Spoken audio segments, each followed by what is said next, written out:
কয়েক দশকের দাবি অবশেষে পূরণ হতে চলেছে। শনিবার জলপাইগুড়িতে কলকাতা হাইকোর্টের সার্কিট বেঞ্চে স্থায়ী ভবনের উদ্বোধন। এ যেন ঠিক কলকাতা হাইকোর্ট, তবে কলকাতায় নয়, জলপাইগুড়িতে।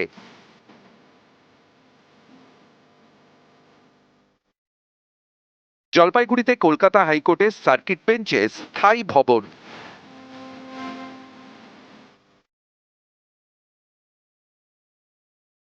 শনিবার জলপাইগুড়ি শহর ঘেঁষা পাহাড়পুরে এই স্থায়ী ভবনের উদ্বোধন। আমাদের ভারতবর্ষের প্রধান বিচারপতি তিনি, সঙ্গে আমাদের মাননীয় মুখ্যমন্ত্রী এবং কলকাতা হাইকোর্টের প্রধান বিচারপতি, সুপ্রিম কোর্টের বেশ কিছু বিচারপতি এবং কলকাতা হাইকোর্টের প্রায় সমস্ত বিচারপতিরা উপস্থিত থাকবেন। 2019 সালে জলপাইগুড়িতে কলকাতা হাইকোর্টের সার্কিট বেঞ্চ চালু হয়। এটি কলকাতা হাইকোর্টের দ্বিতীয় সার্কিট বেঞ্চ। প্রথমটি এ রাজ্যের বাইরে, আন্দামান নিকোবর দ্বীপপুঞ্জে। এতদিন ধরে জলপাইগুড়ি জেলা পরিষদের ভবনে চলছিল সার্কিট বেঞ্চের যাবতীয় কাজ। এবার স্থায়ী ভবনের উদ্বোধন। পাহাড়পুরে প্রায় 40 একর জমির উপর 3 তলা বাড়ি। এখানে রয়েছে 13টি কোর্ট রুম। কলকাতা হাইকোর্টের প্রধান বিচারপতির এজলাস। জলপাইগুড়ি সার্কিট বেঞ্চের এই স্থায়ী ভবন তৈরি করতে খরচ হয়েছে প্রায় 501 কোটি টাকা।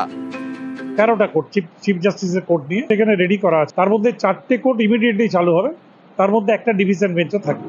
এছাড়াও এখানে 10টা বাংলো জাজ সাহেবদের জন্য করা হয়েছে এবং প্রচুর কোয়ার্টার যারা স্টাফ তাদের জন্য তৈরি হয়েছে। এটা একটা মডেল কোর্ট। ভারতবর্ষে এই ধরনের কোর্ট আমার মনে হয় না কোথাও আছে কিনা।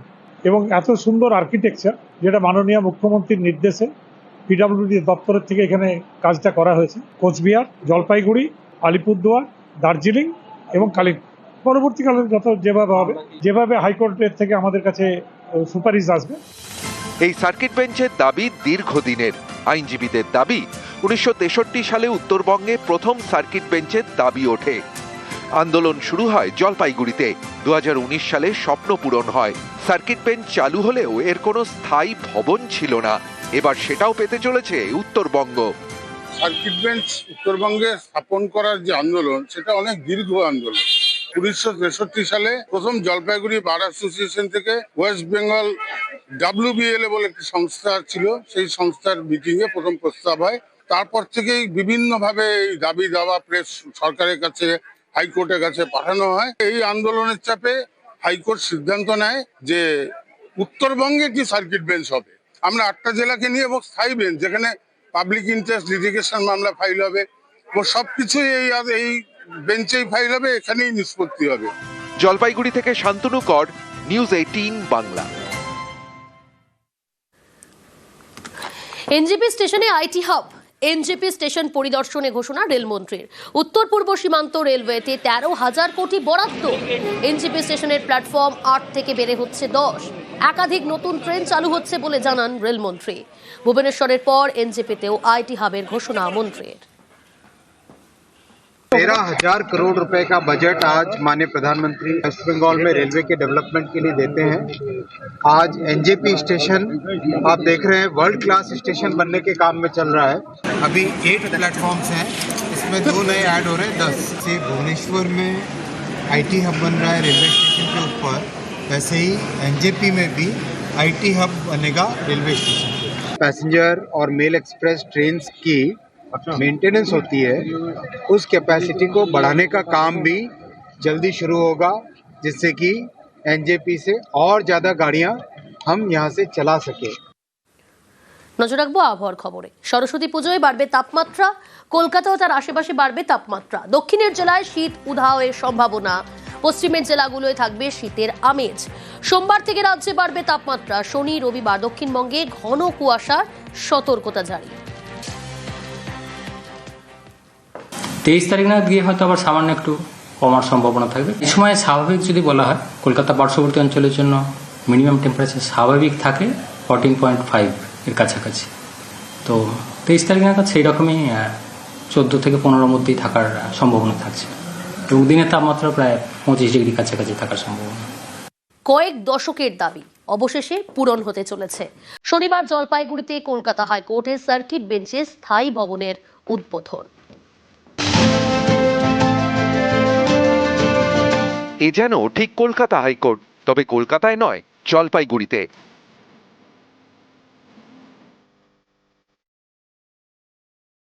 জলপাইগুড়িতে কলকাতা হাইকোর্টের সার্কিট বেঞ্চে স্থায়ী ভবন।